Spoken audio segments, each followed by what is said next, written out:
I want you to write a good informational article that's accurate and in line with the sentiment of the First Amendment to inform the people, to engage them in a public debate.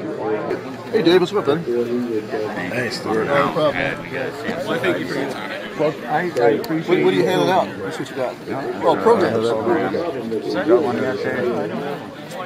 If the bad guys, the deep state, we all know who we're talking about, if they think they're going to be able to remove him by some trickery by declaring him mentally incompetent, I think we need to have a firm line in the sand that says, if you try, we will stop you. And if you assassinate him, gloves come off. That should be our motto. Oh boy, I tell you, last year at this exact time when the Fenton ladies were talking, I'm sitting around the corner over here welling up like a big old crybaby. How can you not feel, you know, this is the real thing here, and we're blessed to have folks like that will travel halfway across the country to share their plight with us. What happened out there was just a horrible thing and exemplifies how far away we as a people and as a nation have gotten away from our founding principles. I described what happened last year for those of you that were here. It was an ambush. It was a kill stop. And those, and I'm going to challenge those of you who are believers. You know, we're supposed to look out for our brothers and sisters. All right, we're all brothers and sisters in Christ, aren't we? Yes. Well, your brother has been murdered. And I say, ain't done enough yet. I said that last year, and I say it now, and I stand by it. I have not done enough yet. Every time I have an opportunity to help bring a crowd together, you know I'm going to keep Jeanette's number very close at hand to see if she can make it out to talk to us again, because this is a story that we have got to make sure it grows legs. Can anyone under this tent on this property right now name me one politician, one judge, one mayor that would want to see this be a public issue that is turned into a larger debate? Anyone in the press?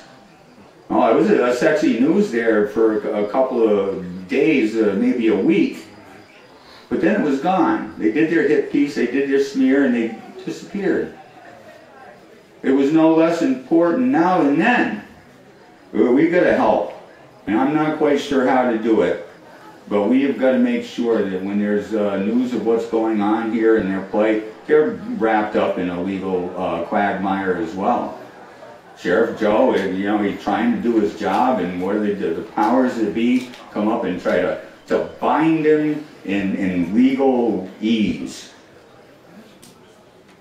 So, please, friend the Finnecums. If you're on Facebook, most of you are.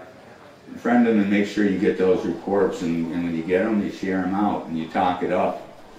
And when you see the press and their hit pieces come out, band together and help this family, please, because if they lose their rights, we lose ours. Whenever anyone loses a right, it reflects back on the loss of a right to us. Now, the government a lot of times will find the most craziest evil thing that happens to try to bring about impetus for some kind of new regulation and new controls upon us. But we've got to stop falling for this stuff. I mentioned earlier, there's two places we've got to focus, or we absolutely will lose this nation. If our schools continue to pump out entitled little spoiled brats who feel, I mean, you go and let mommy and daddy put you through school and through college, and you come out the other end with a liberal arts degree or something in gender studies. Okay, there's not much work. There are two genders. All right, those with innies and those with outies. That's it. No wonder these punks don't have any jobs and are unemployed. They're unemployable because they've allowed their brains to soak up this socialist nonsense. Our brother's been killed. The family's not giving up, and we should not give up. There's a good chance next year we're going to be hearing from Jeanette again. I am going to be asking her, and I hope she says yes, because I know they're going to still be fighting. Those ladies ain't, there's no way they're going to give up. They're in the right, and they shouldn't. And we shouldn't let them twist in the breeze on their own. Shame on us. A lot of times we sit there, we're blogging about it. Nothing happens. But you know what? When you start getting attention, you know how to do that? The politicians, they're very simple creatures, you see. They got two buttons. They got a pleasure button and a pain button. And a friend of ours, Tommy Moore, knows, puts on trainings all the time on how to be an effective activist and how to locate and push that pain button. When these politicians screw up, don't blog about it. Oh no, no, we've got to take it farther. We've got to get out there and take issue with it in a much bigger way. All right, we talked about, there's people here today who want to make a difference, whose underpinnings are much different than the establishment politicians that you see. And, you know, without our help, and I know, I've been out there myself fighting, trying to get myself elected to something. I play by the rules, because that's the way I was brought up. You don't cheat, you don't lie, you don't steal. So I play by their rules. I get right in their pig pen and I play. And sometimes I'm effective. And when that happens, we've got such a corrupt system that they will lie, cheat, and steal to keep one of their own out. I stand here before you today as a former Republican. All right? Former Republican. I have the two-party system. All right, if that's what you want to believe, that there's only a left and a right arm to this monster and that's it, then you're not paying attention. I found a platform that describes exactly what I would want in a party. One that respects life, liberty, and property. And I didn't find it from anything the Republicans were able to put out. Found it in the Constitution Party, imagine that. All right, they actually actively fight for your gun rights. They don't want to kill babies. They don't think a person should be able to marry a potted plant or a freaking dog or whatever. All right, it's a man and a woman. It's the way it's always been. And let's keep government out of churches. Government has nothing to do with our marriages. Let's keep government out of schools. They don't educate our kids. There's very little government is supposed to do. They're charged with very few things, and those are the very things that they ignore. We could have a rally on every one of the amendments to the Constitution. I ain't going to spread myself too thin. You've got a good time every year up here at this rally. There's going to be a fifth. All right, there's going to be a fifth annual flag day Second Amendment rally. I'm going to recruit all of you. Every one of you. You can help be part of the team that puts the word out. Meat and potatoes. If every one of you shared with just one other person and brought them to this event, next year you're going to have 400 to 600 people here. All right, if each of you just brought one, that's your assignment. You came now and you're pledging to come next year, that's your assignment. Bring one person with you. If you've got an empty seat in your car, fill it. I promise we'll try to make sure you have a good time, you eat good, and we have some top-notch speakers out here. All right, a couple quick announcements. Got some raffle tickets for sale over here. 3 wonderful firearms. And what we decided to do, we had a lot of donations that were kind of thrown in along the way. People like what they saw and they want to contribute and help. So there's a number of things from the riding jackets that are up there that was donated by Bike Works. Kirk Watley's donated a few things. So what we're going to do after the gun raffle is over is we're going to take all those tickets, we're going to throw them back into a big pot, and we're going to start pulling those out. This is a thank you for those of you that support. So I'm putting out one last plea for you to go over, and for a measly $5, take a chance at winning one of those firearms, because what you're supporting, this money's not going in anyone's pocket here, I can assure you. The folks at the club do this for the club. I was in a meeting just this week, and the treasurer's report, reading off one item after the other, hundreds, thousands of dollars they spend for the upkeep of this place, so people can come here and train and have a good time. You know, it's family oriented behind me. There's places people camp and fish too. We had wonderful events last night. We were setting up the tables here, and there's probably about 100 Boy Scouts underfoot. They do a lot of great things here for the folks in the area.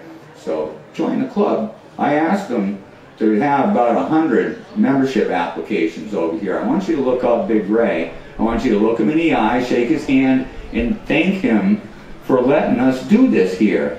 And don't be afraid to join this club. They got a lot of great activities going on. I really think you'd enjoy it. You'll be the first ones to know when we fire up the planning for next year's rally. And it'll start building that family that I talked about earlier. All right, your second assignment, when you go home tonight, call someone in your family you haven't talked to in a while. Tell them you love them. And let the conversation start with that and go where it will. Maybe that'll be one of the seats you fill in your car when you come back next year. All right. I am saving for you the most exciting for last. My friends, the Oath Keepers. I was up on the battle green about 20 feet off from Stewart's left shoulder when this group was founded. And the energy was very similar to what we have here today. People were excited. You could feel the emotion that they had.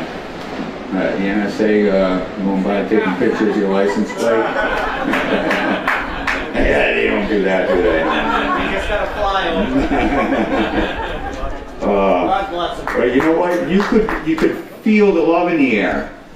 For a bunch of people that got together because they were angry at an aggressive federal government and were swearing on their life that they were going to fight that to the end. Pretty scary topic, but you could feel the love in the air, the love for each other. A great group of guys I met on the Common. And from that point forward, I've always been a supporter of the Oath Keepers. And they're, as the articles in the paper would try to make you believe, they're an anti-government group. I wouldn't be a member if that was the case. What they are is an anti-corrupt government group. They will not put people in internment camps. They will not take your guns away.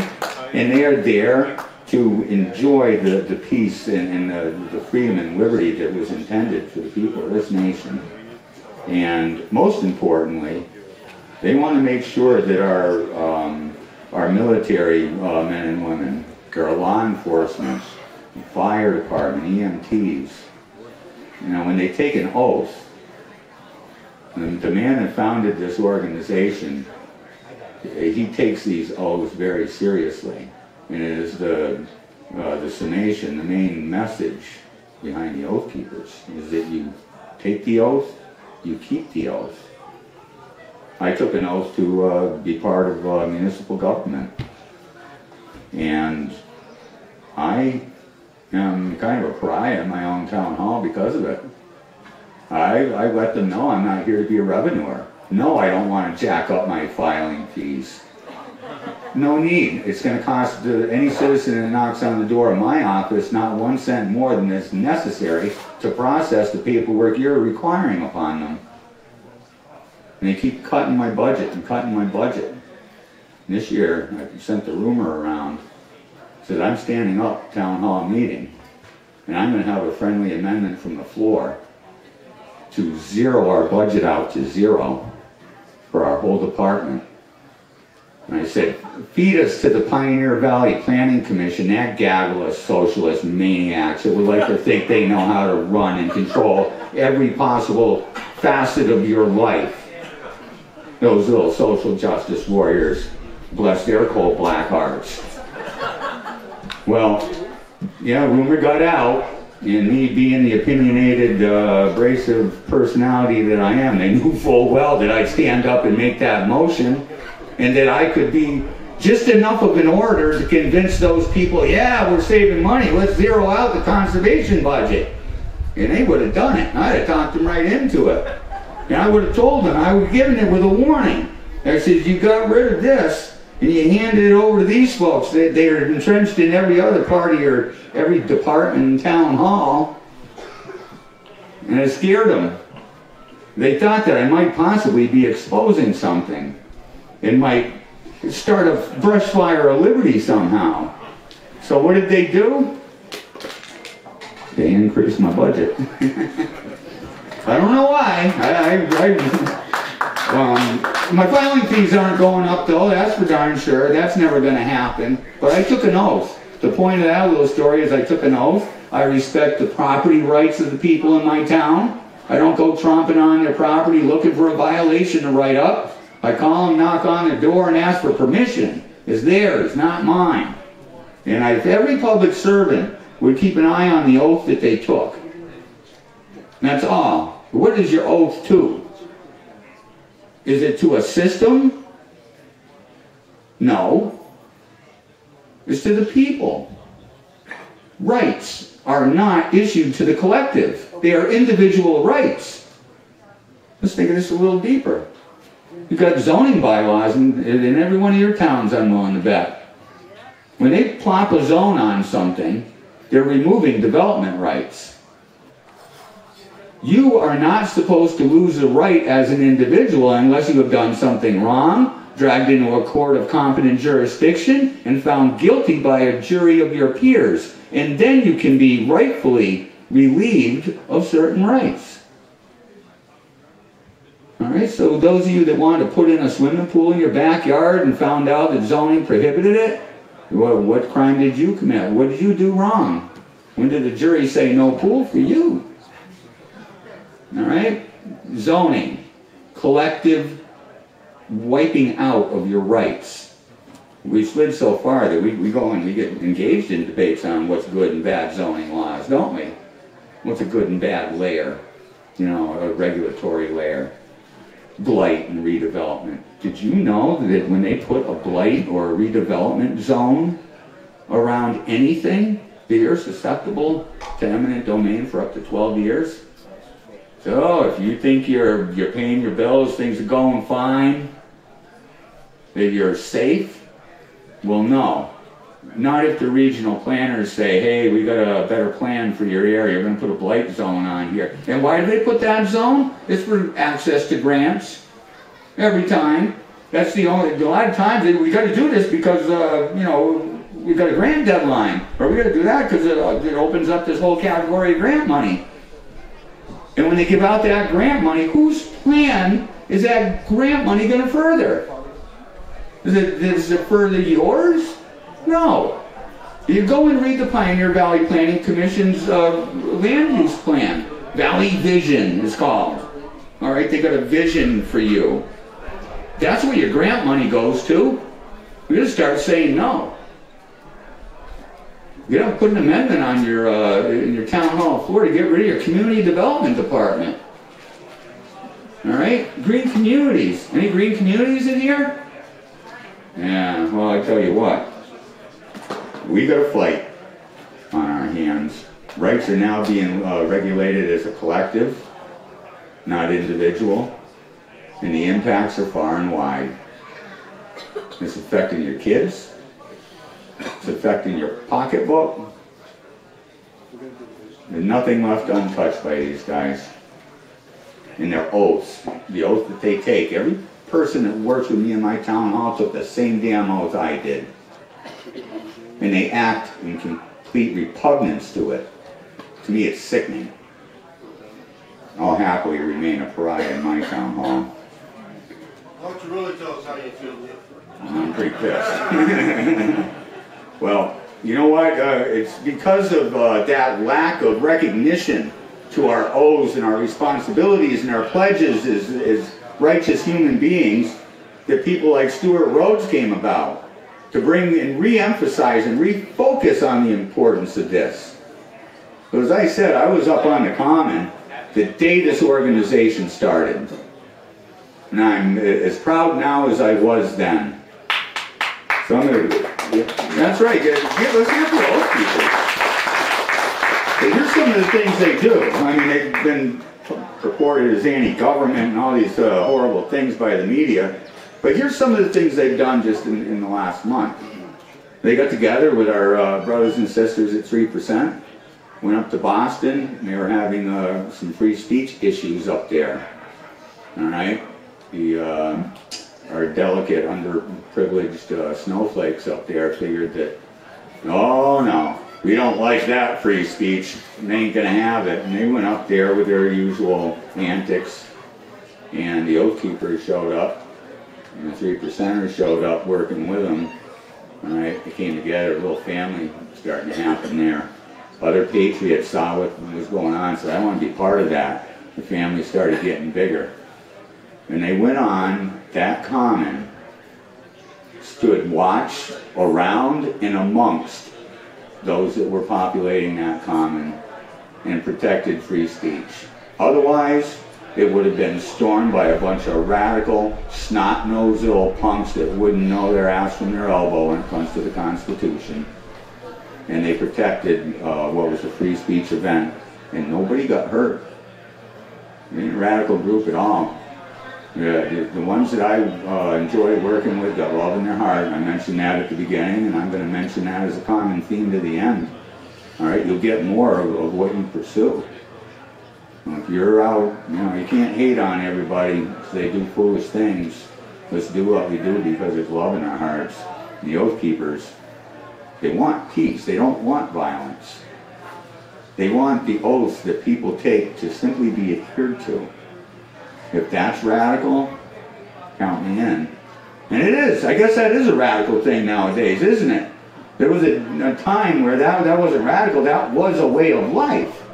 Now to talk in glowing recommendation and glory of the Constitution and the powers and the liberties that it enshrines from certain elements of government, we look like as radicals, as domestic terrorists. I resemble that. Yeah, I resemble that remark, the man says. Good for you. I do too. I do too. Well, I want to bring up a gentleman. I've been very eager to have him up here at the rally, and we managed the stars lined up, and he had some time and came out to talk to us. And I really want you to pay attention to what he says.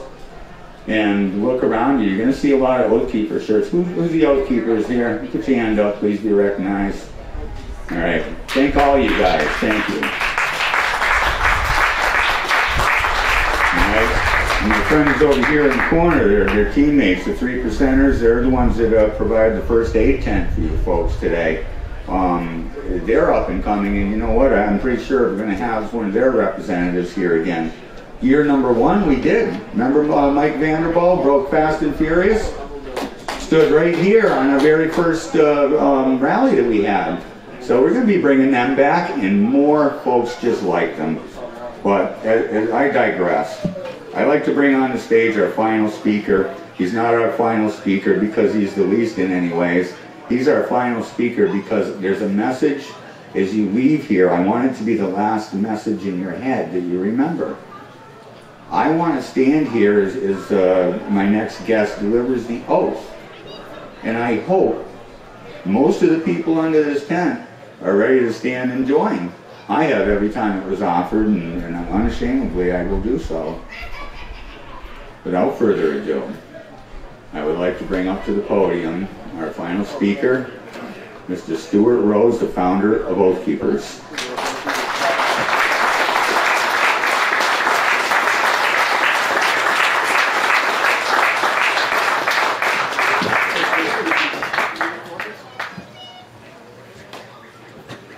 Well, I don't know how exciting I'll be. Frankly, after listening to Jeanette's speech, that was a tearjerker. You know, her husband, I told her last night when I met her, I told her that her husband was heads and shoulders the best man there. And that's exactly why he was targeted, I think. Because he was such a danger, because he was so well spoken, so eloquent, and so from the heart, so real. It certainly would have lit a brush fire in the minds of men. He already did, and is still carrying on.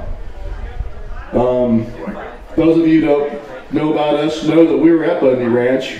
We were also at Sugar Pine Mine in Lincoln, Montana. And we've been part of a lot of the resistance in the West. It's not, like Dave said, it's not anti-government. It's anti-corrupt government, anti-constitutional government. We're constitutionalists. It's absurd for the left to call us anti-government when the entire point of the organization is to reemphasize the oath that we all took to support the Constitution that founded a government, the government we all live under, the supreme law of the land. So frankly, I'm about to start suing people that call me anti-government and call us anti-government because it's defamation of character and libel against all our current serving military, current serving cops, retired military, retired police, EMTs, firefighters. These are all public servants. They're all part of the government, or used to be part of the government. It's absolutely absurd to label us that, anti-government. It's a smear. Well, Oath Keepers has had it, we're going on our 8th year now. It's been a kind of a wild ride since that Lexington Green rally. The point of us going there, and I've heard some people make fun of us, even some that should know better, like, oh, you're renewing the oath to take the oath that you took when you were in service. What we did on Lexington Green that day was important to us because we were following directly in the footsteps of the founding generation. How many folks have heard of that quote from Sam Adams, or John Adams as president, where he said that the Constitution is written only for a moral people? You've heard that quote, right? It's unfit for any other. Well, when he wrote that, you know what that was for? That was his response to a petition that had come from Lexington Green, from men, some of them who had been veterans on 17th and April 29th, April 19th, April 19th, 1775. They've been veterans there. And later, during the Adams administration, when there was so much fighting between the Federalists and the Jeffersonian Republicans, Jefferson and his party, quite a bit of anger and quite a bit of division in the country. And these men came to the Green, whether they would consider themselves Federalists or Jeffersonians, they came to the Green with their sons. Many of their sons, now serving in the militia, these old militia men who were veterans, and they all went there for one purpose, which was to renew their oaths to the Constitution, to recommit to what really matters, not political parties, not anger and division, but what really matters is preserving the instrument that they saw as the best way, as flawed as men are, to ensure the blessings of liberty are passed down to our posterity. So they stood on the Green, and even though they already sworn that oath, they stood there and renewed it for that purpose, to reemphasize to themselves and make it clear to their countrymen that they were putting the Constitution first, above party, above rancor, above division. And they sent their proclamation to John Adams as president, and that's when he said those famous lines in his reply. And I'll paraphrase, after he said the quote that everyone uses about being fit only for a moral people, he said, what you have done there today in renewing your oaths is ample testimony to your devotion to your country and to its government. So that's why we did that. We didn't just pull out of our rear ends as something cool to do. We were deliberately following their example because we could see around us a country that's divided, and it's gotten even worse since. Obama, rather than being the great uniter, was the great divider. Was he not? He's divided Americans politically, he's divided Americans racially. He has served his masters well in trying to rip the American people asunder and pit them against each other. I fear a civil war in this country because I know what will happen. we will turn on each other and rend each other, and then the ones who are pulling the strings will come in laughing and take advantage of it and clean up the mess and then take over. So my goal has always been to try to use the Constitution, to use that oath, to get the people who swore it to do their duty. Simply follow the Constitution. If everyone who is an office holder right now, if everyone who is under order, whether the legislative, executive, or judicial branch, and that goes from the president down to the local dog catcher, and everyone in the military, everyone in the police services, all of them, if they all simply followed the Constitution and obeyed their oath and refused unlawful orders, we'd have a restored republic right now. Would we not? Of course we would. But the fact is they don't. The fact is that some of them do follow unconstitutional orders. And we saw what happened to the Bundys, which is why we reacted. We were concerned another Waco was going to happen. We were concerned that we were going to see another destruction of a family and killing of women and children. And there was a saying among the 3%ers. Mike Vanderbilt, a good friend of mine who died this last year, founded the 3%er movement.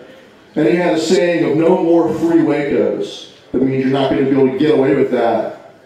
Like, that was your freebie. After that, it's going to cost you dearly.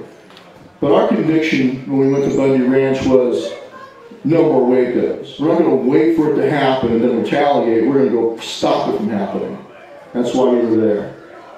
But we saw the abuses. We saw the claimed, the absurd little boxes they created for people to protest in, calling them free speech zones, and it ticked off. You know what ticked off the most? Were the guys who had just got back from Afghanistan and Iraq. They come home from war, supposedly fighting for freedom overseas, to see this ridiculous display of arrogant power on U.S. soil being done to a ranching family, and they weren't having it. They risked their lives overseas. These guys have been in combat. They're not afraid to die. No man wants to die, but they don't fear death so much that they're going to let it override their duty, and so they got their trucks and drove down there. And we have retired police officers there too for the same reason. So, out west, we feel it. I know a lot of folks out east don't understand. And I actually told Emma Bundy not too long before I did the Mallory occupation, I said, Amy, just remember, back east, they think BLM means Black Lives Matter. A lot of people don't understand what's going on out west. Just keep that in mind. So I just urged him to make sure that he took a strong stand. It was going to be something that people would get behind, like another Bundy Ranch.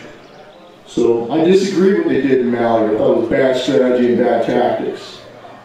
But I can't doubt their conviction or their courage or their sincerity. Like I said already, hands down, the boy's best man there. I wish he had stood on his own ground, on his own ranch in Arizona, where he had the support of his neighbors and the support of the local sheriff that was behind him. That was a better choice. But men have to make their choices. We can't fault them. Each one of us has to choose what we believe is right and we believe is the right course. It's a heavy responsibility, though, when you're a leader and you're trying to lead other men and doing the right thing. So all I can say about that is while I disagree with their strategy from a military perspective, I can't disagree with their conviction. They were right. The cause was just. But unfortunately it turned out more like John Brown's raid at Harper's Ferry. I think, and I told this to the New York Times once, and they called me up to ask my opinion, which they never published, by the way. But I said, I think, much like John Brown, Emmett Bundy will be proven by history to be on the right side, on the right side of history.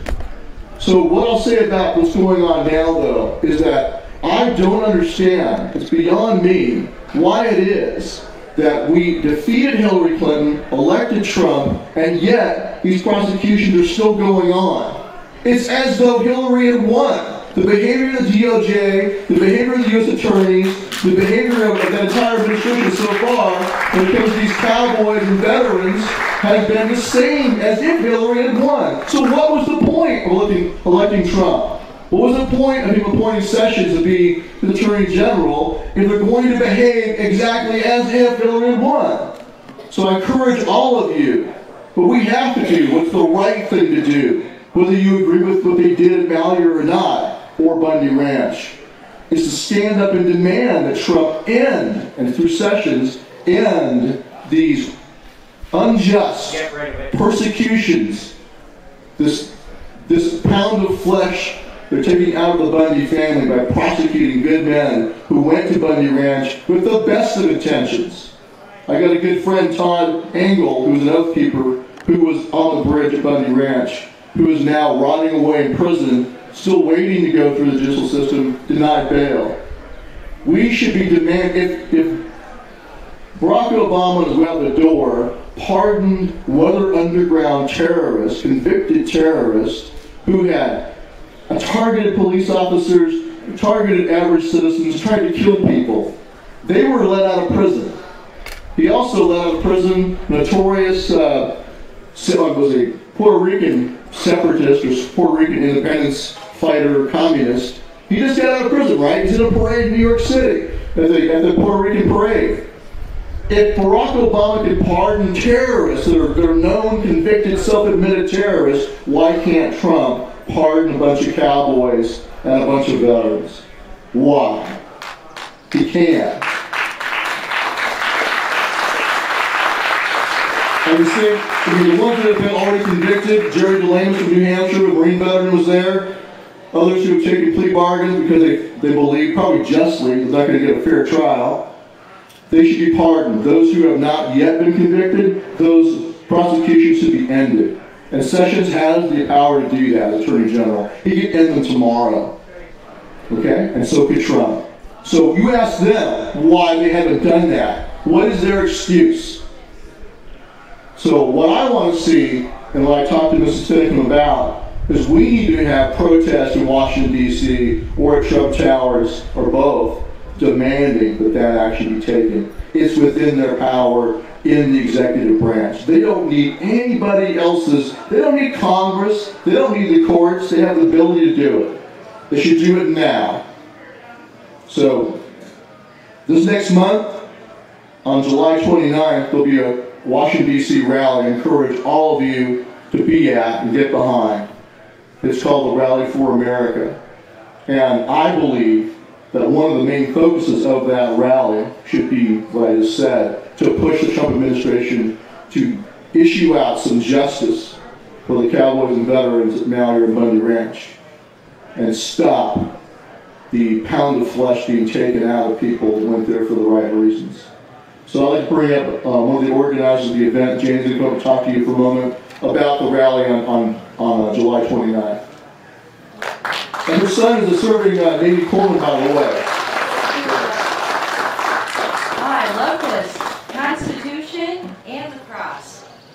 We've got Stewart Rhodes here. I am Jenny Rochella from the Rally for America, Washington, D.C., July 29th. Thank you, Stewart. We just found out today that Oath Keepers National are behind us. As you heard, Stewart, he is fully backing our rally, and what we're trying to do is remind you and also reignite the voice, the spirit of patriotism that has been, we've allowed to get pushed back in the closet the past 10 years, maybe even longer. We shouldn't need a tragedy. We shouldn't need Jeanette's husband to be murdered. We shouldn't need a assassination attempt on our congressman to rally behind this country, to show this nation and the world who the true Americans are. We're not the looters. We're not the burners. We are we the people. This is our shirt, we the people. And we've allowed this. We have to take accountability. We have allowed it. I am a mom, a housewife, my friend Wendy, my co-chair. We're not backed by anybody. We're a couple of friends that after this election saw the opportunity. Our vote mattered, now our voice matters. Our motto is silent no more. We will not be silent anymore. We can gather under one flag at Area 1 in the Capitol building on July 29th and let this country know that we will continue the fight. Trump getting elected it's not all that. We, the people, it's up to us. It's up to people like Jeanette. It's up to people like yourselves. Every voice matters, and what you do matters. We want people to get excited again. Come home and get involved in your local communities. If you have kids in the public school system, get involved. If veterans organizations are the best organizations to get involved in. I happen to be a chaplain for AP3, Massachusetts Oath Keepers, Granite State. They're big, but they're small because we're tight circle and they need the morals and everything like that, so I'm proud to lend my services to all three. But I just want to encourage you guys that even if you can't make it July 29th, you can, we're on Facebook, our website is www.therallyforamerica.com. You can do it where back in the day we went knocking door to door. You know, some of you may have been hippies at some point when my dad was serving in Vietnam, but you know, we can do it. We can do it again. And we can, and it's time again. We get 4th of July, one day a year.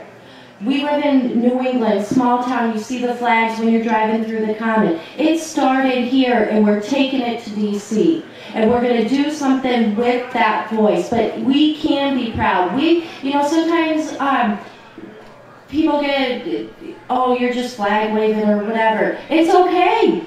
It's okay to wave your flag. It's okay to say I'm proud to be an American. And that's what we're going to do. And I encourage you, if anybody would like to get involved, we're working on buses for the New England area because almost all of us on the committee, there's less than 10 of us, I can't think right now, but we're all New Englanders. New Hampshire's represented, Massachusetts. Wendy and I are from Hampden County. So we're taking your voice with us. You want to know what We the People is about? I tell this to everybody, look in the mirror. We're going to do it for you. Thank you, Stewart, for getting on board. Citizens for Trump is with us. Let me tell you a couple of speakers. Jan Morgan, First Lady of the Second Amendment, will be speaking. Chris Cox, Bikers for Trump. Newly elected Congressman Clay Higgins. Some of you know him as the Cajun John Wayne, Captain Clay Higgins. Our own Karen Anderson from Faith and Freedom Coalition. Who else do we have? Sheriff Richard Mack, Jeanette Finicum and her daughter Shalise. Former law enforcement officer Dominic Izzo from Chicago, Illinois. You know they're busy there. Massey and Carrie Campos from Self-Evident Ministries. And Dave Bray from Dave Bray USA will be, check him out. Look him up. He is amazing. He was also a Navy corpsman, veteran, and he has a beautiful voice. Look up Dave Bray on YouTube. He is just amazing. And we're just gathering different speakers. None of them is asking a dime. At the integrity of who we are, we're gonna, those that ask for it or need it, we're gonna give them hotel rooms and traveling accommodations, but they just have jumped on board, and we're at July 30th, we're gonna get back to work. And so I just wanted to say thank you for this opportunity.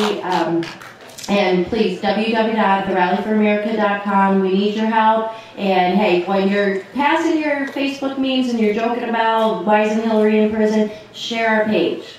You know, make your click matter. Thank you, guys. Yeah, Jackson and Hunter Sherborne, her son's now Navy corpsman with the Marine Corps, right? He's Greenside, so he went through FMTV. He's with 1-1 Weapons Company. Yes, so he's with, you know how Marines are called devil dogs? He's a devil dog. He's a devil dog. Well, I'll tell you, man, everybody who served infantry like I did knows that, you know, your medics and corpsmen are your angels. Absolutely. She mentioned a little bit about what other people's been doing lately. We'll be providing security at that event, like we've been providing security across the country at events. And the reason we've done this is, well, this ties right into the theme of this entire rally, is the Second Amendment. Well, what does the Second Amendment do? I'm giving you guys a softball. What's it do? Come on, don't be shy. What's it do? Well, sure. What's it say? A well-regulated militia being necessary for the security of a free state. The right of the people to keep and bear arms shall not be infringed.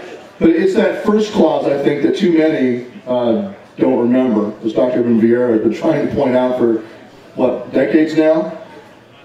It's not just about your individual right to have a gun to protect yourself against a home invasion, or a rapist, or a mugger, or, you know, a nut in the street, an active shooter that's attacking your family. It's about, primarily, in fact, it doesn't say anything in there about private crime, right? It says nothing about that, actually.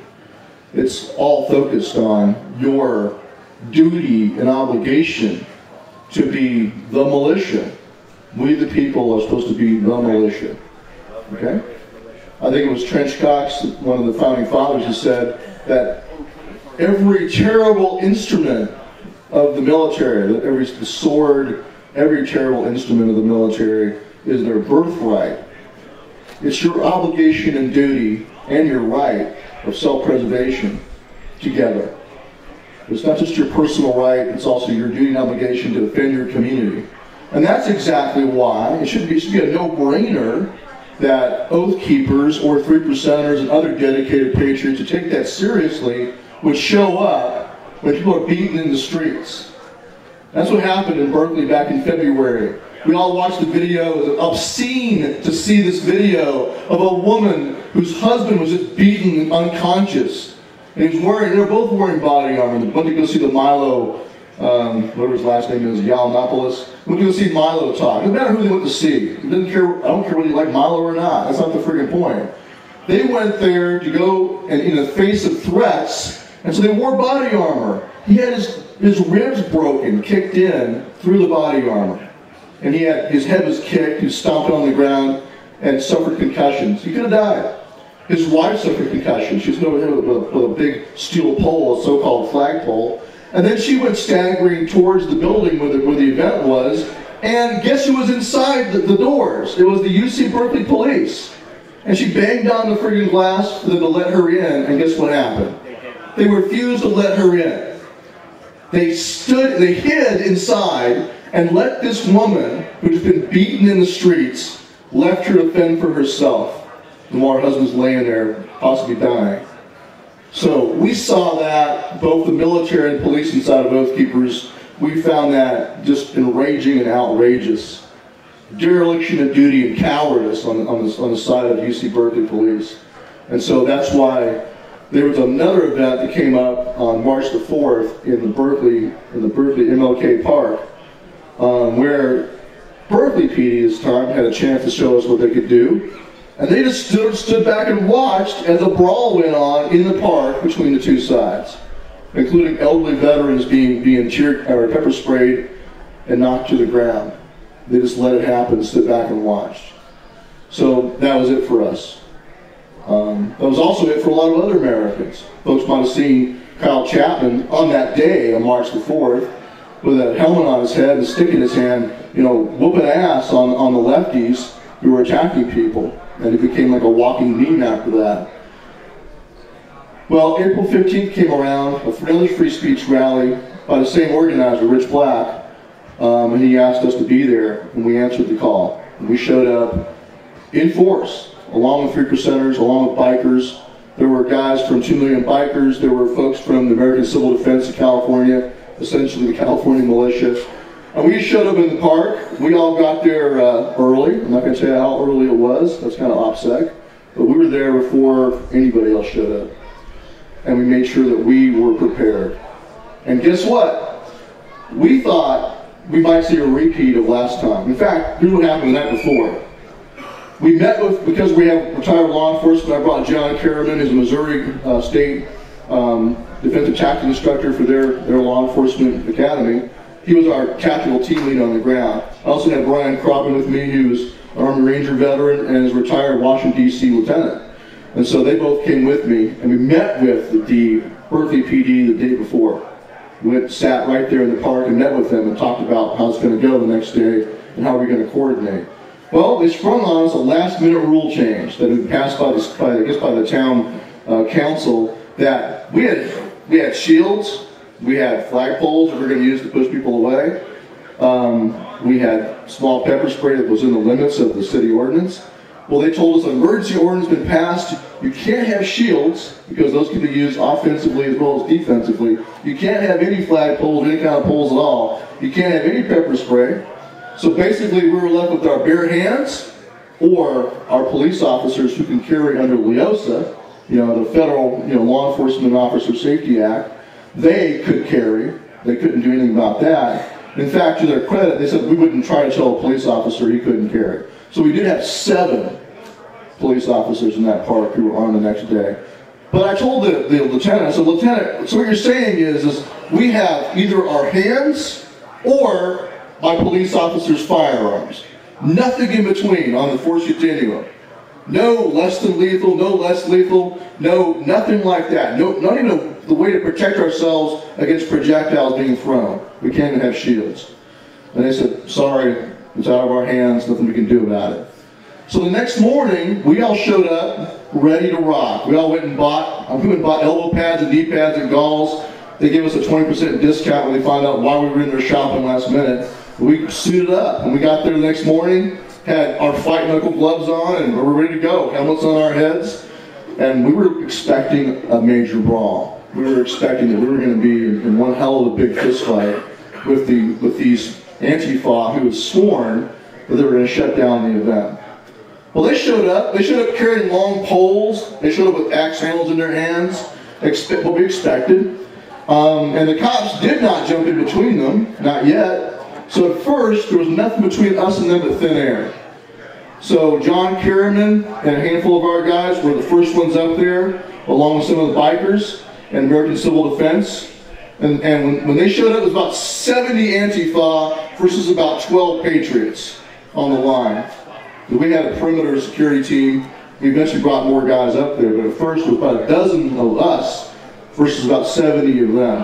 What do you think happened? Benghazi. What? Like Benghazi. No. That's what you would expect, right? Oh, did they charge us? No, they didn't. They crossed the snow fence the cops had put up as like this, orange snow fence barrier. They danced across that, kind of postured. But, John Kerriman did a little jig, like welcoming them, here we go. And he lined up with his guys, and the Antifa blinked. They just stopped in their tracks and just stood there. They did not close. They did not close. Even with a dozen Patriots in front of them, 3-1, 4-1, they did not close. And they just stood there. And then the cops came in between the two sides, and patrolled, then actually did their jobs, and kept the two sides apart. But I think it's telling that, as opposed to what you saw on Berkeley campus when they just beat people on the street, and what they sworn they would do, and what you saw on March the 4th, when the organized Oath Keepers and Freaker Centers and the bikers, in other words, when the big dog showed up, what happened? They backed off. They did not want to close with us. You know why they want to close with us? They had gotten stomped, and they knew it. Okay? As Dave said, it's never our intent. Our guys have, in fact, I've only had one instance. We've now done Berkeley twice. We were at Portland. We were in Boston. We were down in New Orleans. And we just did, around the country, we protected Act for America, the March Against Sharia. We just did that all over the country, absolutely everywhere. I was personally in Dallas guarding a speaker who'd gotten death threats. But in all of those situations, only one of our guys has ever had to put a hand on anybody to this day. And the reason is because our men are professionals, they're disciplined, and they're competent, and the bad guys know it. And we're not there for that purpose. We're not there to go thump heads. We're there to keep people safe. We're there to keep the rights of every American respected. And that's it. But so far, they have not wanted to dance with us. So we'll see what happens in the future. Now, of course, one concern we have is that they know they can't beat us hand to hand. There's no way. They just know it. So what I'm concerned is that you're going to see more kinetic terrorism, whether it's a bomb or a vehicle used like you just saw in England on the London Bridge, or an active shooter situation. So that's why I told my guys, we just did an after-action review of all these successful security operations for the Act for America marches. I just told them, guys, you need to be aware and ready for when this turns deadly, when they go full weather underground. Because, of course, they're all being told, the signaling, I guess you call it virtue signaling by the Obama administration, by letting loose all of those terrorists, all those weather underground and radical cop killer terrorists, and what's that one chick's name that was in Cuba all these years that killed a police officer? He pardoned her too. That is letting the leftists out here know who the real heroes are. They're being told, this is what you want to do. These are your heroes. Put them in a parade right in front of you and give them all the honors in the world. This is who you should emulate. So don't be surprised when you see some young, it only takes one, right? Some young Antifa or communist in the street go full kinetic with a bomb or a rifle. And we just saw what happened the other day at the ballpark in Washington, D.C. So how does this tie into the Second Amendment? It ties into this, that if the people simply stand down and rely only on the police, you will either see stand-down orders given, which we've seen now in multiple cities, not just Berkeley, but also San Jose. Do you remember last year during the Trump campaign, what happened in San Jose? People were led out of the Trump rally and then beaten in the streets and chased down the street, and the cops just stood there and watched.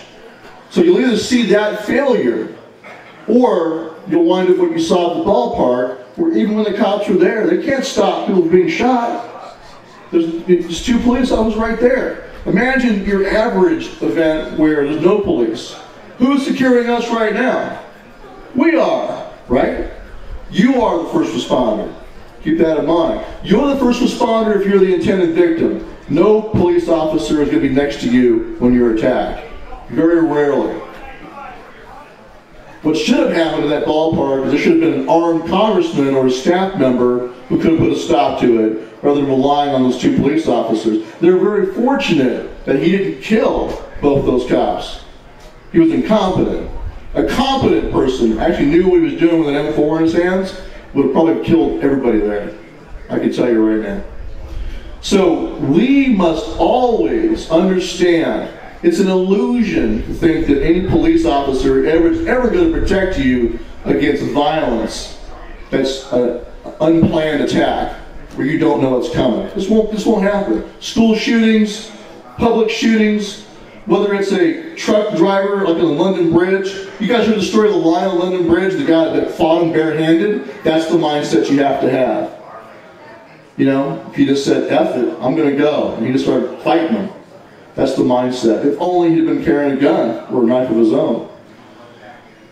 But even when you know there's an event coming up, it is your duty. The more well-trained you are, the higher your duty. Those of you, how many guys here serve in the military? Raise your hand. How many serve in police forces? Raise your hand. You have a duty and responsibility to step up. Now, the rest of you also have a duty. You have a duty, if you're an American, there really should be no separation between the protectors and the protected. That's why I'm not really a huge fan of the whole sheepdog meme. I understand it, and I've even used it a few times, but we're not supposed to be a nation of sheep. We're supposed to be a nation where every single able-bodied man is the militia. And in modern America, ladies too. Yeah, you got a role to play. Every one of you is, first of all, charged with your own self-defense. Just reality. Tonight, when you go home and you walk in your front door, is there going to be a cop standing next to you in case there's a home invader in the house? No, it's going to be you. You're responsible. If you're a parent, you're responsible for your children. You're the defender of your family. But you're also responsible for your fellow American, for your fellow man. So you must be willing and able to secure yourselves at any public event. I'm preaching to the choir today. A lot of you are carrying guns. We are able to take care of ourselves. We should never, ever see what happened at UC Berkeley ever happen again. There should never be an example of the police standing down and watching while a couple is beaten like that, with a woman begging for help and no one's coming to her aid. If the cops won't do it, we will. So our motto now, our motto for Oathkeeper has always been not on our watch. But to that we added, when the cops stand down, we stand up. Okay? Now when they stand up, we stand down. We're still there. So here's the good news about Berkeley PD. So March the 4th, when we watched the videos of them standing back letting the brawl happen, like some kind of mass mosh pit or UFC in the park, we gave him an F. My police professionals, like John Kerriman, I said, John, what kind of grade do you give the Berkeley PD? He said, F. Failure, absolute failure. That's generous. Oh yeah, yeah, F minus, right? So then April 15th we were there, they did better. Because, I think it's because we were there. They knew they had brother police officers, some of them current serving California cops, on their day off, for free, were standing in the park. How embarrassing would it be for the Berkeley PD to have off-duty California cops and retired California cops doing their job for them in the park? Pretty embarrassing. A lot of pressure on them. They knew they had brother officers in the park. And they also knew that these, I got an old retired sheriff deputy. He's not going to let somebody cave in his head with a bike lock or kick his head in. He's going to pull his pistol out. They're going to go away. He's going to drop them like a bad habit. So I think it was a combination of several things. The moral pressure on the police officers, because they knew that other professionals, other police officers were watching. You can't pull wool over our eyes. We know when you're messing up. They also knew they had backup in that park. That if things went bad, we told them, despite the ridiculous rules they put upon us, we let them know that, hey, look, if one of your officers is being attacked, we're gonna come to his aid. And he knew we meant it, okay?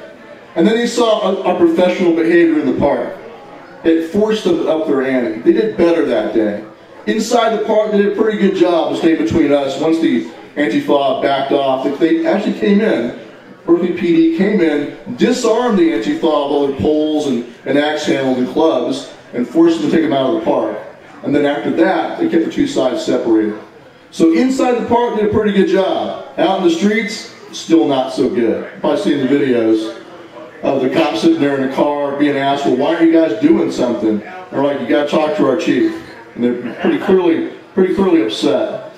So we gave them a C+ that day. John said, hey, it's a C+. Better than it was, but not as good as it could be. April 27th, we came back again. This time, they brought their A game. We didn't have to do anything. We just had a good day in the park, enjoyed all the speeches, didn't have to take any actions. Antifa black block, or tried to black block up around the corner. The cops stopped them. You couldn't even get anywhere near the park. That's the way to do it. I think our presence there, with the 3%ers and the bikers and everybody else that was there too, and with Kyle Chapman and the Proud Boys and all the rest of the folks that jumped in, our presence, letting them know that it's not going to go down like that anymore. That unless you do your jobs, you're going to wind up with Antifa getting their butts kicked into your street again, which is what happened April 15th out in the street. They got their butts handed to them. I think the mayor probably realized that he has to protect Antifa by letting the police do their job. Because otherwise it would have been, like Kyle Chapman said, we'll stop a mud hole in their asses, and they knew it. Anyway, they did their job. I was happy. We're glad we don't have to put hands on anybody. We're not out there, we're not bloodthirsty, we're not looking to smash people and act like tough guys. We're just trying to keep folks safe. So we have been successful now, thankfully. 6 major marches or major events across the country. Last one was Portland, Oregon. And then all the Act for America rallies. I won't say how many we were at, and that's kind of offset, but we were at the majority of them. There were 27 events across the country. My main point, though, is that the tide has changed. The tide's turned. Antifa cannot shut down a conservative rally in this country anymore because the people won't let them.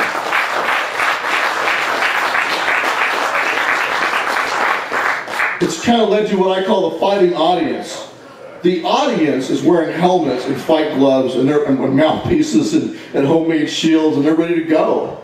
And I've heard some people criticize them and call it cosplay. It's not cosplay when you got real terrorists threatening to kill you who might show up with an AK. Okay, it's not cosplay. I like what I see. I think it's great. So at the Boston rally, I led a chant where I just said, "Thank you, Antifa." Everybody joined in, "Thank you, Antifa," because they have actually gotten Americans to become Americans again. I think a lot of them would have gone to sleep with Trump in office. We've seen this before, right? A lot of conservatives tend to go to sleep during the Republican administration, and like fat, happy frogs in the pot, with the water being turned up little by little. I'm glad the radical left has gone full retard and full terrorist as far as trying to beat people in the streets, because it's gotten us off our rear ends and kept us active. So the more, and when I was at Boston, I saw a lot of the organizers were young 17-year-old kids. 17, 18 years old, one didn't have a driver's license yet. I looked at them, and they looked like my son, a computer geek. I thought that was awesome, standing there with homemade shields. That's great. Bring them out. It's our job, like I told the guys in Boston, us older veterans, retired cops, it's our duty to pass on our skills. Every one of you that served in the military, served police forces, or EMTs or firefighters, whatever your skill set is, you've got skills that really belong to the American people, right? They were trained by the U.S. government or by your state or county government. You owe those skills to the next generation. So you must pass them on. Your motto must be, each one teach one. You take on your little young Padawan, like the Jedis in Star Wars, and make sure you pass on your skills so your skills don't die with you. So it's incredibly important. Like I said, the more well-trained you are, the higher your obligation. I've had some resistance even inside of Oath Keepers. Why are we doing this kind of stuff? Let the cops handle it. They're forgetting the founder's design. The founder's design was no separation between the people and the obligation to serve as the posse or as the militia. You're the military power, you are the law enforcement power, right? It's not, we didn't even have professional police back then. What they have? They had the militia, or there'd be the hue and the cry would go up, and a sheriff could raise a posse, but everyone's expected just to turn out. If the bells rang and they knew there was a fugitive out there, the hue and the cry would go up, and there was their duty to grab their hatchet and their musket and go outside and go help. So what we saw in Watertown when they were switching for the bombers was perverse and disgusting, frankly.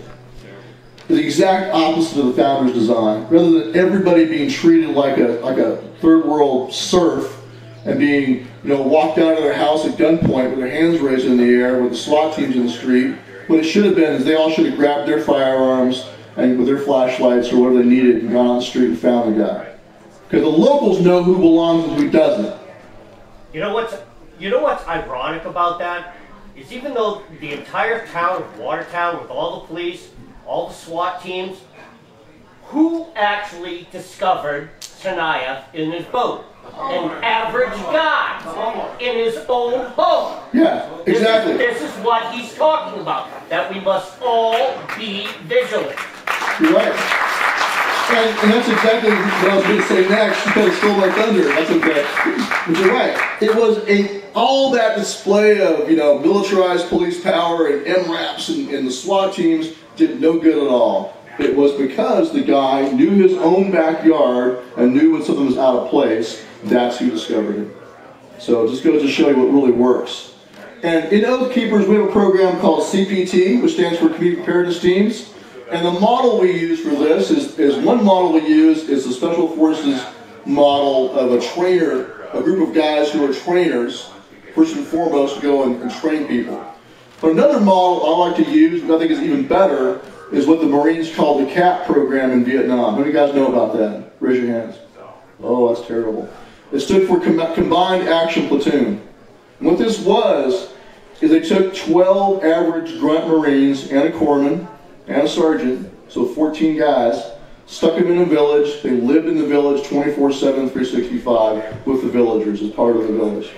And they paired that one Marine squad with 3 squads of village militia, which usually was like the old men and young boys, because everybody else had been drafted in the South Vietnamese Army, all the young fighting age males. So they had the old guys and the 3 squads of old guys, old fishermen, 1 squad of Marines. That's your Combined Action Platoon.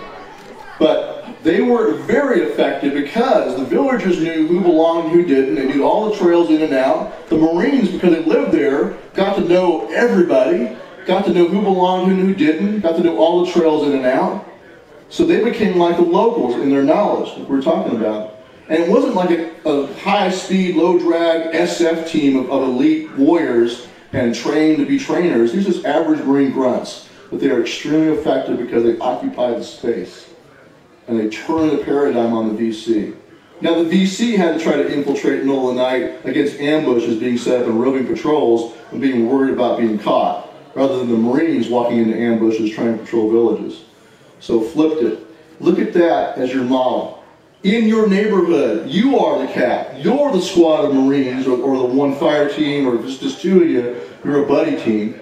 See yourselves as if you've just been parachuted in, and your job and obligation is to organize your neighborhood in being able to protect itself, period. That's your most important effort you can do right now.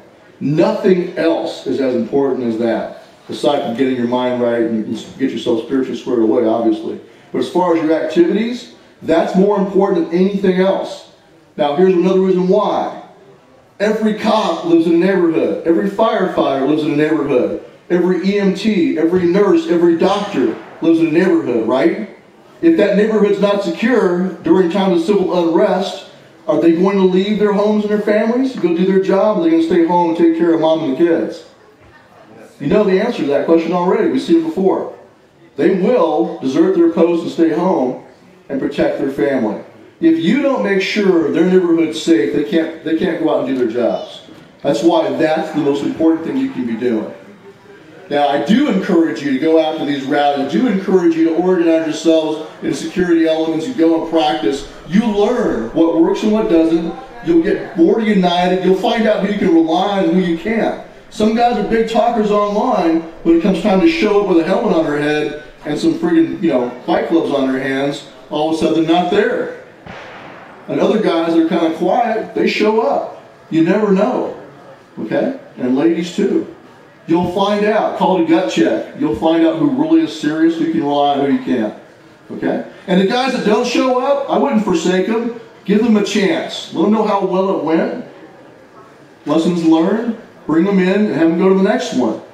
You got to get Americans back to being Americans again. And not all of them can do it right this second. Some of them will let their fears. They'll take counsel of their fears.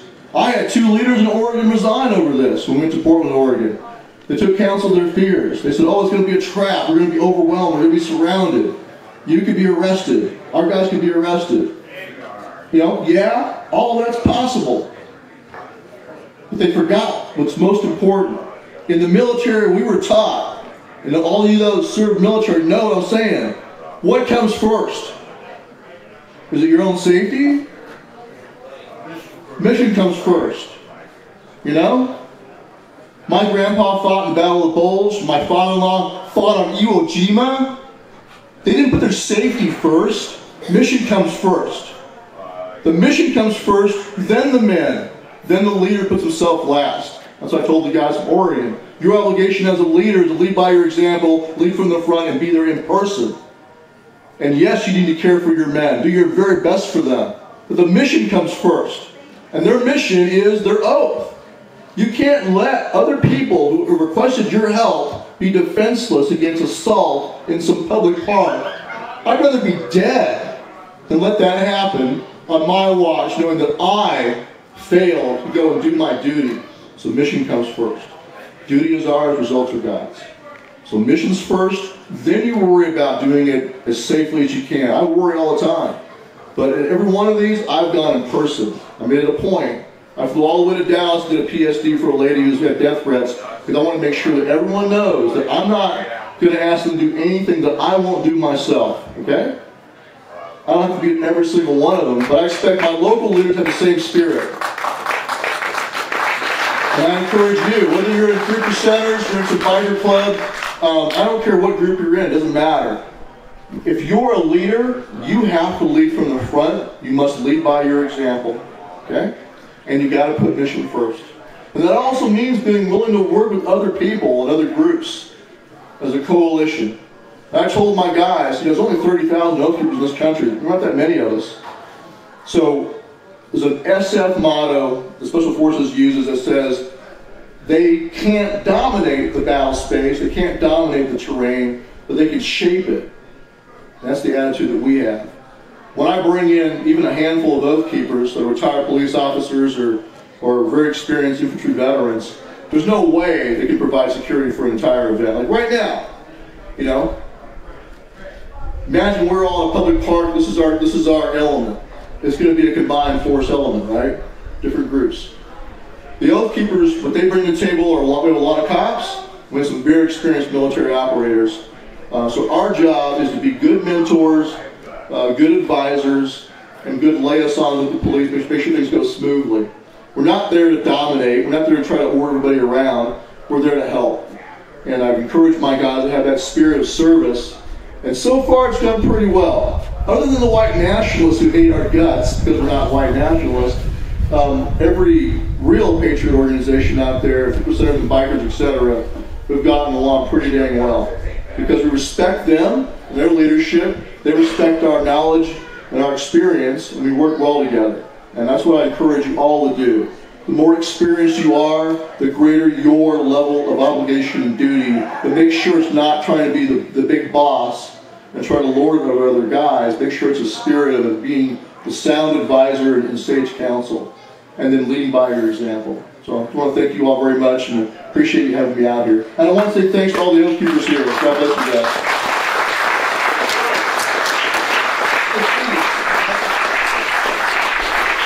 Steve! God bless you guys. Come up here. Take the oath. We will. You know what? Whenever someone asks me to do the oath ceremony, whenever someone asks me to do an oath ceremony, I always turn it over to some local oath keepers. So whether it's going to be the guys here from Connecticut, or if Dave wants to come up from Massachusetts, you know, whoever wants to do it. I just want an oath keeper to do it. So, I'll put you guys on the spot. Who wants to do it? Steve. Steve LaPlante is retired corrections. He's one of our law enforcement officers, been with us from the very start. Steve has on his, look at his arm right there, that's an oath keeper tattoo. Whenever I see Steve, I see that, it impresses upon me my obligation to make sure that he never wants to burn it off his arm by making sure that we don't do anything wrong. I want to make sure that I fulfill his trust in us. So thank you, brother. Oh, thanks. So I'm going to have Steve do the oath ceremony. Thank you all for being here. It's great to see fellow patriots, oath keepers from Mass, 3%ers, everybody. If you want to take the oath, you're going to raise your right hand. And after the word I, you're going to state your name. I do solemnly swear that I will support and defend the Constitution of the United States of America against all enemies, foreign and domestic, that I will bear true faith and allegiance to the same, and that I take this obligation freely,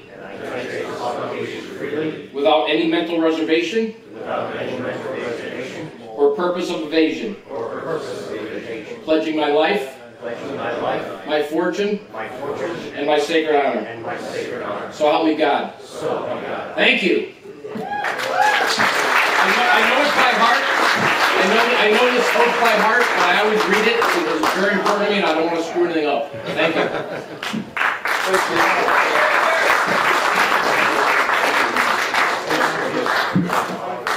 Hey folks, I didn't ask for questions. Anybody have any questions? Oh, here's what we're going to do also. Dave's going to walk around. If you don't mind, if you want to be on a free alert list, we're going to be doing free classes. We want our guys to go train and pass on their skills. So they'll have free classes here in Massachusetts. Also, if you want to be on an alert list in case there's some vital information we want to pass on to you, something's going on we want you to know about, he'll be walking around with a clipboard. Just give him your whatever email address you want to use, and whatever other information you want is fine with us. We just want to be able to reach out to you. Any questions for me as the founder of Oath Keepers, what's going on in our country? You know, just go ahead. What are your questions?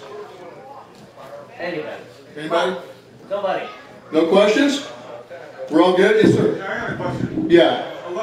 Some political people and media people think there might be a civil war coming. Well, if that ever happens, what would happen to a state like Massachusetts that's mostly a blue state compared to other states that are more conservative? Well, I mean, it depends upon who you're talking about. If you're talking about purely left and right, look, like I said before, my preference is to avoid that if you possibly can. Unfortunately, the rhetoric and the actions of the radical left in this country shows an intent to do just that. You've got, you know, speaking of the Weather Underground, you've got Bill Ayers, a notorious terrorist coming out of retirement. He's the head of Refuse Fascism. He helped found it along with Carl Dix, Revolutionary Communist Party. And so they're, you know, like I said, and the signaling from Obama is pretty bad too, right? Pretty ominous. So, and the rhetoric from the left has been, you know, advocating violence and violent revolution, flying the communist flag on U.S. soil. And you've got unfortunately, an entire generation of leftists now have been basically brainwashed with Marxist ideology, who've been conditioned to hate their own country. You know, it's pretty bad. So there is a possibility it could happen. One more reason why you should get with your neighbors and get as squared away as you can, work your way up the ladder. Neighborhood, church. Churches are important too. Every church must have a security team.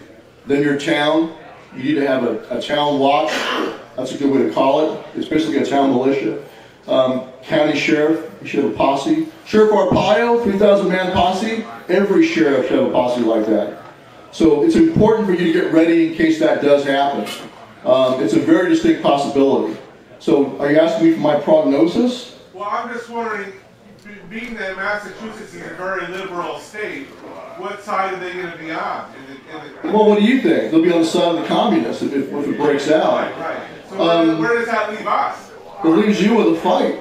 More ammunition. So, you know, I mean, frankly, I wouldn't, it's a mistake to ever think that your enemies are laughable and impotent and will never sharpen up. You should always presume they're going to start training and getting better. And we're seeing indicators of that now. But we have on our side the great majority of the combat veterans and the great majority of those that are actually trained. That's a fact, right? Because we are, you know, people of the gun, and they're not. They're playing catch up now. So you got the Red Guard, and you've got, you know, a bunch of mouths running around, the John Brown Gun Club, whose motto is putting the red back in redneck. They're all running around with guns now, trying to play catch up. So you should not discount them, but I think you have the advantage of the skill sets and experience are on your side. But what I will say is we all need to get back in shape, myself included. I'm a fat bastard and I know it. So I need to get myself back in shape, and I will. My personal commitment to you. But all of you guys that have a little extra around the middle, you all got to start getting rid of that, because if you can't move and shoot and communicate effectively, then your buddies are gonna die because you're not in good enough shape. Like I said, I'm guilty too. So, but my point is that I think in our encounters with the Antifa on the streets, it's been pretty much a 10-to-1 ratio. Right. It would take 10 of them. Like if you had 4 Oath Keepers or bikers or whatever, I'd be confident they'll take it on 10 times their number. Really, for the most part. And let me buttress what you just said about Tom Clancy's novel about Fred Frank. He led 7 Corps into, it's called Into the Storm, the book. He led 7 Corps. One of the doctrines of our U.S. military is to learn how to fight outnumbered. And you make a great point. They're bigger. Our terrorists, they're bigger. We have us. We must learn to fight outnumbered. We must learn to fight better, bigger, stronger, faster. And what Fred Franks had talked about the 7 Corps into that Hail Mary pass into Desert Storm is he went in with so many tanks, he knew he was outnumbered. It's about strategy, it's about planning, it's about listening, it's about planning, it's about watching your enemy, learning what your enemy is doing, and learn to fight outnumbered. And we've got to be armed. We always have to watch. And the other thing is we must never be afraid. Never be afraid. These people are always going to come after us. The thing that happened in Alexandria was just one person. But look at what happens all the time on campuses. These people show up in the numbers. We thought there'd be numbers out here. But they didn't show up because they knew that we were here. All of us are armed. Most of us are. Most of us are. And so they didn't come here. So we must learn to fight outnumbered. You understand what I'm saying? We're small, they're big. Learn to fight outnumbered. Well, you guys are, how many guys are infantry veterans? Raise your hand if you're infantry. Okay, you have a special duty to pass on those skills. Learning to fight as a buddy team and fire team in the squad is, as you know, your effectiveness is far greater than your numbers when you fight together. And that's been proven. Some good books to read are about the Rhodesian SAS and the Rhodesian Civilian Scouts and the Rhodesian Light Infantry. A lot of times they go up against a band of guerrillas, you know, sometimes 5, 10 times their numbers, and they still prevail because they were disciplined and they stuck to their training. They trained and they trained and they trained, and they were very, very effective. And so the other side would break and run, and they would never break and run. Never. Not one time. So, you know, that's what we have to do is make sure that we're better. And usually we are. You know, like I said, a lot of us are out of shape from our big Achilles heels. But you got to go grab those young kids, your children and grandchildren, and make sure you pass on those skills. Just tell them, hey, let's go play paintball. That's one way to get in shape, is have the young kids run circles around you and shoot the crap out of you with paintball guns. Make you realize how much your fitness sucks. But you can pass on those skills: move, shoot, communicate. Teach them how to do 3-second rushes, how to take effective cover, how to communicate with each other and do their bounding. You know, you got to teach them all those basic infantry skills. And the same goes for you. And husbands and wives, you're a buddy team too. Okay? It'll have dividends even inside your house or at your car. Whenever you're attacked, you got to fight together. Being able to communicate and fight as one rather than scattered is better. Yeah. So, you know, deal with it, man. You know, it might be coming. I think it's important for us to get ready for it. The way to get ready for it is remember the founders' admonitions and their example. They expected us all to be the militia. They expect us all to be organized and trained with our neighbors, not isolated alone in our houses hiding on a stack of pancake batter, you know. It's not about bulk purchases of pancake batter or playing with radio. Radio's great, but you better be securing that ability to defend yourselves and each other too, okay? All right, any other questions? Yes, sir. How do you feel about state-sponsored militias, like self-defense forces? Well, I think they're great. Now, there's a difference between a militia and a state defense force. A state defense force cannot be called in the federal service. I think and a lot of states have them. So, does your state have one here? Baker just disbanded it back in May. Yeah, we'll get that reversed. Yeah. It's a really good for the folks across the country. If you have a state defense force in your state, join it. That's a really good vehicle. It's the next best thing to a real honest-to-God militia. They can't be called in the federal service. A lot of them are unarmed. But if you, we did some relief effort down in southern Georgia when they had a tornado down there. We got to know a lot of the guys in the state defense force for Georgia. It turned out they're pretty switched on. And even though they don't have guns on duty, they all, of course, are gun owners. And so, if the time comes, they can certainly grab their rifles, and they're already a cohesive unit. So I'd encourage you, no matter how anemic it might be or you know, neutered it might be, go ahead and join it anyway, make it stronger. But at least you have some state level force you can pour yourself into. Yeah, absolutely. I would support if county commissioners got together and said, given the threat of terrorism, we're going to form a county militia.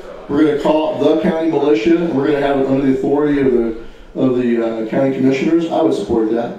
I would. Yes. It's not as good as a state one, of course, under command of the governor, but at least it's under command of the civil power and has a full authority. Next best thing below that would be the sheriff's posse. Yeah, but isn't that part of the Second Amendment, that a local militia are well-regulated, incumbent upon the defense of the state? Isn't that the job of the town? Absolutely.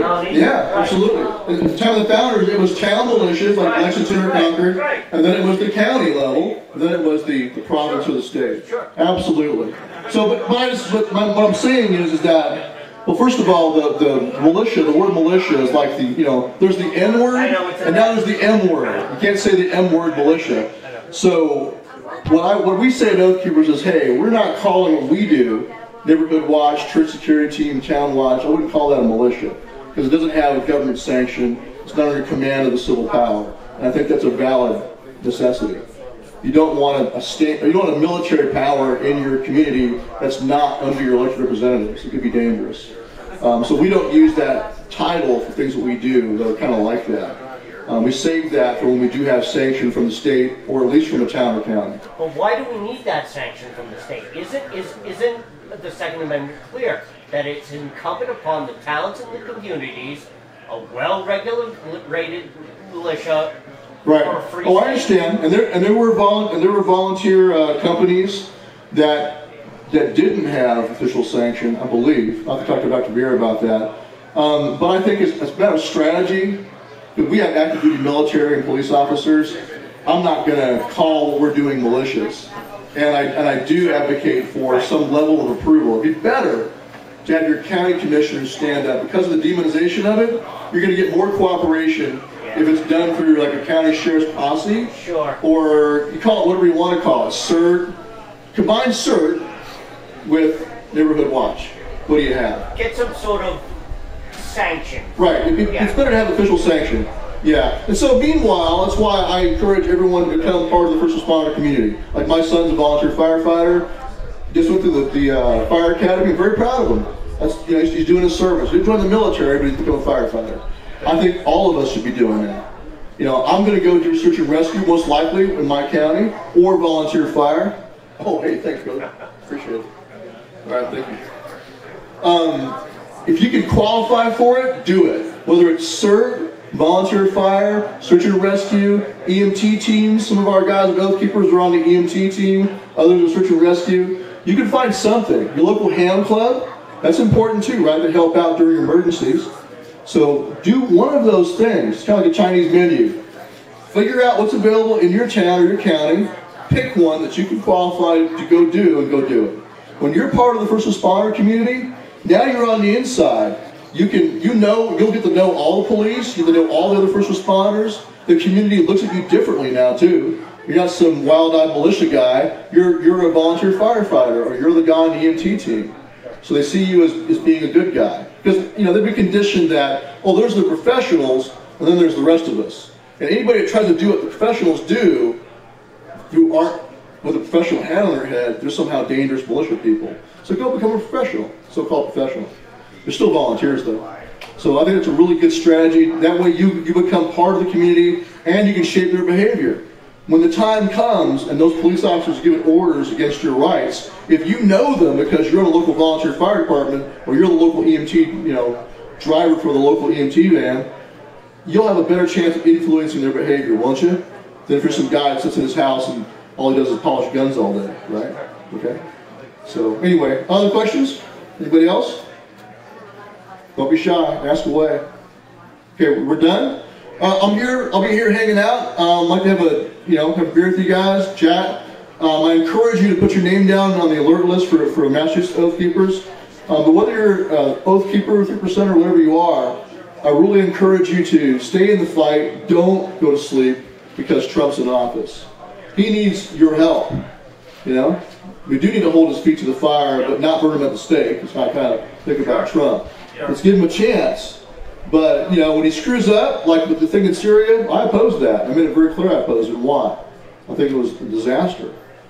We need to fix this country, Heck, call up the National Guard, put them on the border. You want to do something dramatic? Do that.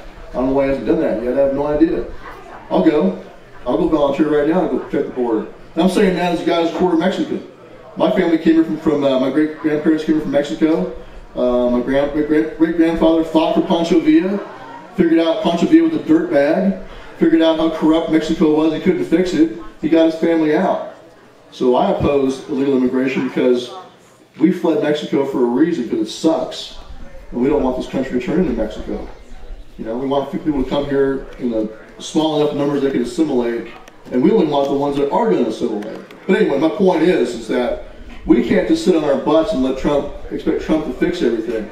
We have to be willing to stand up. So it's kind of like with the sheriff. If you have a good sheriff, you should have a roster of guys that you go and collect who are willing to be on his posse right now. Here's their skill sets. This guy was in the Marine Corps 0311. Here's the OS. This guy did this, this guy did that. Engineer, whatever he was.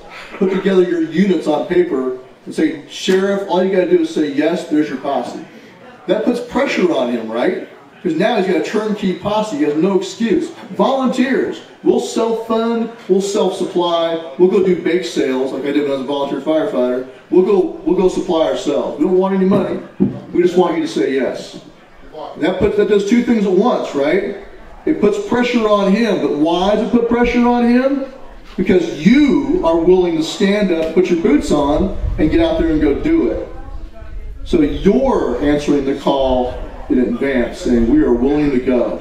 And the same thing goes for Trump. We all need to be willing to stand up and say, Mr. Trump, if you say yes, we will go and secure the border, or we will go do whatever else you need us to do.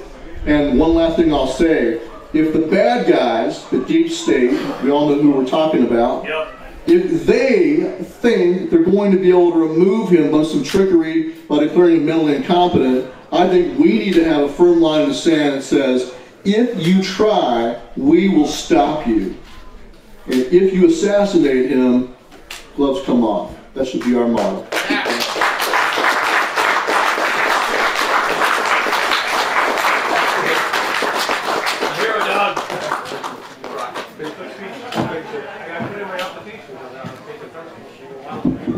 I'm Steve LaPlante.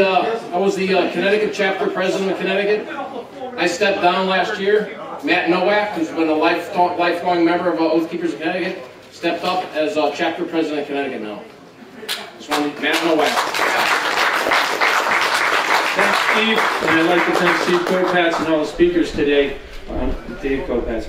Hey, we're seeing this getting taken to a new level in a lot of different directions. And what Steve built and what John built before him, they've asked me to pick it up, and I've really enjoyed taking on that challenge. And I'm looking very forward to working with Dave Mancini, Paul Adams, and all the fine people, Massachusetts, Stevie D from 3%ers, and all the Oath Keepers here in the Northeast, and our brothers across this nation. Thank you very much for your confidence, Steve. Appreciate it very much. Let's get this done.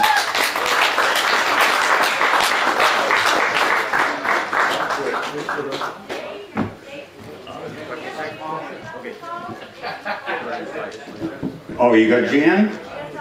Oh, all right. All right, more spontaneousness from me. These ladies here are going to be doing in just a moment a raffle for Faith and Freedom. We got the gun raffle coming up. But right now, hey, check this out. Listen, they're not over here yet. Jan Morgan is on the phone right now. She found out about what the reporters were asking. So, me being all about transparent and fairness and all, let's hear what Jan's response is to this, okay? Jan, are you there? Can you hear us? Yes, I can hear. Can you all hear me? All right, so coming through. Hi. First of all, I would like to say thank you for taking my phone call. Somebody called me and let me know that my name was brought up today, and I'm always glad to answer questions and address any concerns anybody has about any position I take publicly. I took a very strong stand in 2015, and I stand by it today, that I would not allow people who align themselves with Islam to handle lethal weapons at my firearms facility. Because my facility is not a coffee donut shop. People are handling lethal weapons there. I made that decision after 2 terrorist attacks on American soil where Muslims who committed those attacks had trained at gun ranges in their area. Right. Now, I have read the Quran. I studied it for 12 years. After 9/11, I wanted to understand who are these people and why are they willing to kill thousands of innocent people, including themselves, for the sake of their God. So I read the Quran and I discovered there are 109 plus verses commanding hate, murder, and terror against all human beings who refuse to submit or convert to Islam. I posted those 109 verses. You don't have to take my word for it. You don't have to read the Quran. You can look at those verses. They're on my website. So there they are. And since I don't know which Muslims are going to be devout and follow the dictates to hate, murder, and kill non-Muslims, and which ones are not going to kill in the name of their God,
safe again for taking the time to call in. And I want you to be looking on your phone, and if you see my number pop up on there, there's a good chance I'm going to be asking you to come out next year about this time. So check that calendar. I can't be on. I'm about to board a plane and head to Georgia to find one special seat there that is up to grabs, and we've got a tie race between Republicans. I would appreciate folks in Massachusetts that the Patriots praying for that race that that Karen Angela wins it, because we need to keep control of that seat. We don't need a Democrat to get it. We've got a far left liberal outsider trying to take it, and it's going to be a tie race. Excellent. Well, thank you for taking the time, Jan, to set the record straight. Thank you. Thank you, Jan. All right, there you go. And that's the way it is. Well, you know, next year expect more impromptu outbursts from me and little surprises.